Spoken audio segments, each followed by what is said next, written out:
The Silencers, not only the most mysterious faction within AcceleRacers, but the most technologically advanced.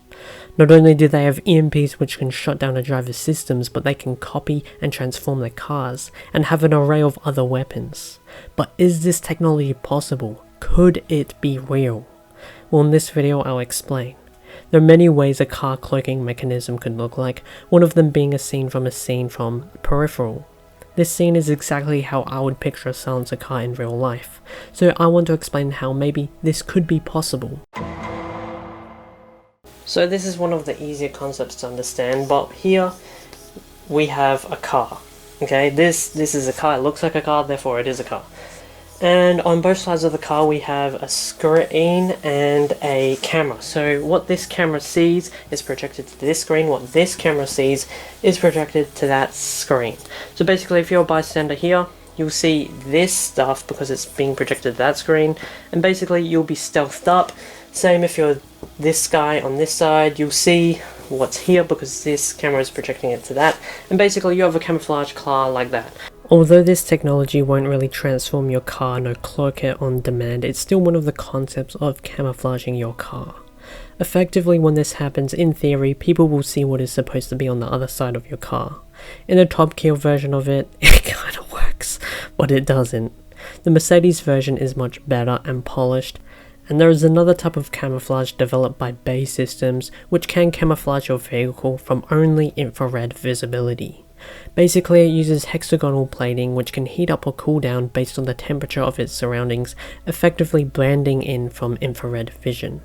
The next concept we have is... First off, we have to explain something. First off, we have a surface, different types of surfaces. Usually when light bounces off a flat surface, then it bounces off, normally. And if you have a curved surface, then it bounces off at various angles and such like this. Now this car has what's called retroreflective material on it. Basically, retroreflective material bounces light in such a way that it returns back to its source. So basically, bing, bang, but. Now you can see how the light is returning to where it came from, and that's basically what retroreflective material does. Now for this to work, we have a camera, and that's connected to a projector. So what this camera sees on this side, it sends it to this projector, and the projector projects what that camera sees onto the retroreflective material, which means that if you're a guy standing here, you'll see this side on this retroreflective material since it's coming off the projector. Now, if that makes sense, then that makes sense. But basically, camera sees, camera projects, projector projects, reflects off the retroreflective material, then basically you're camouflaged. But it's kind of impractical because you need all this stuff to begin with, but it's kind of weird.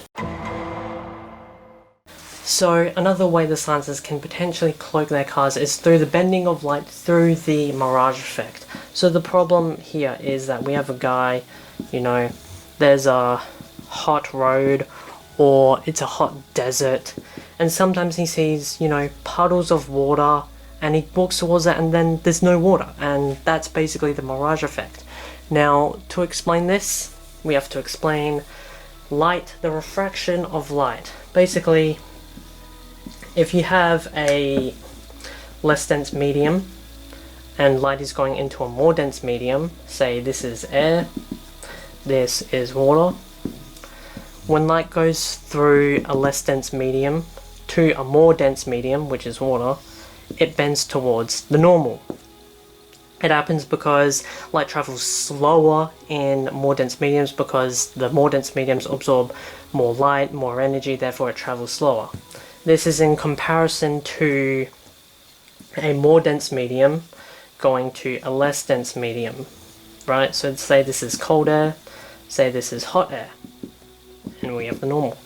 When you have a more dense light going from a more dense medium to a less dense medium, then it bends away from the normal. And now we can start to see why the guy is seeing puddles.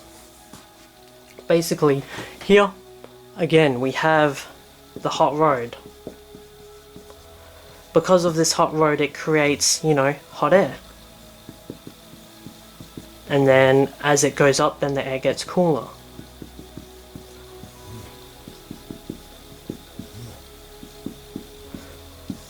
And here then we have two guys, you know, two guys just here chilling, and light comes from the sky. So if this guy was looking at the sky, then he would see the sky. But as we learned before, light when going through a less dense medium goes away from the normal. So basically the light would just keep going away. And if light hits a medium at more than the critical angle, then it totally internally reflects, and therefore it bounces. Despite not hitting a surface, it bounces off the medium. And since, you know, light bends towards the normal when it goes from less dense medium to more dense medium, bang, it goes towards the guy and it finally hits his eye. So effectively this guy is seeing the sky despite it, you know, almost hitting the road. So that's why this guy sees, you know, water and puddles and stuff like that. And basically applying this concept to Silencerz technology, you can use carbon nanotubes. Carbon nanotubes absorb heat very easily and therefore can create this environment in which light can refract and totally internally reflect, and therefore create this situation in which you don't actually get to see the actual car because it's reflecting, you know, light from a different area, and light is not actually bouncing off this stuff. So hopefully that explained it. And now onto the final concept. Now this concept I kinda get, but I don't. I'm literally reaching my limits of physics and science knowledge. But I kinda know what's going on, but I don't. So basically I don't know what's going on. But I can say I can understand why it works, but in this case I don't know like how it works, but I'll try to explain. Basically, normal materials interact with light based on the material. So glass bends light, gold reflects light, and so on and so forth, because that's what they do and that's what their material is. These objects have a positive refractive index, I could say. However, there are these things called metamaterials. So basically they're structures in which they can change the way that light behaves. Basically, remember how olden televisions worked where you had to adjust an antenna to get a firm picture of what was being displayed? This uses radio waves, and it kind of makes sense now. Since light is a wave, you can adjust the material's structure to pick up and adjust on how to receive that light wavelength. They just have to be shorter than the wavelength itself. Therefore, we can do what we want to these nanostructures to bend light, to refract light, and to reflect light based entirely on the structure of the material rather than the type of material. Anyway, I'm sorry if this video was a bit too sciencey or a bit too boring. My bad, sorry. Anyway, what are your thoughts?